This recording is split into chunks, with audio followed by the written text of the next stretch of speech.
দেখতে পাচ্ছেন এই তেলে আমি মাছ ভেজেছিলাম, যার কারণে এভাবেই আছে। আমি তেলটার পরিবর্তন করলাম না।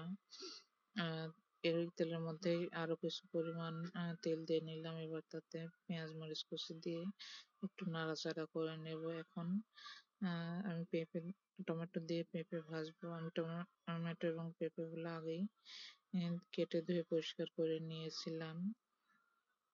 আর পেঁয়াজ মরিচটা একটু লাল হয়ে আসলে তাতে সামান্য পরিমাণ জিরা ফোড়ন দেব।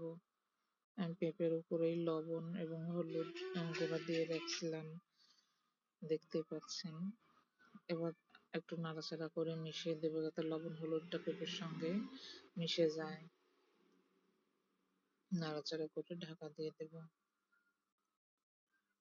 কিছুক্ষণ পর আবার একটু নাড়াচাড়া করে দেব।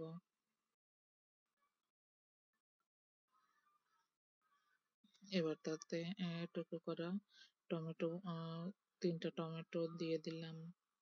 আমরা অনেকেই জিজ্ঞেস করেন আমরা প্রতিটা তরকারিতে টমেটো খাই কিনা। হ্যাঁ, শীতের সময় আমরা প্রতিটা তরকারিতেই টমেটো দেওয়ার চেষ্টা করি, কারণ টমেটো দিলে আলাদা একটা ফ্লেভার আসে এবং খাবারের স্বাদটা অনেকটাই বেড়ে যায়। দেখতে পাচ্ছেন আমার ভাজাটা হয়ে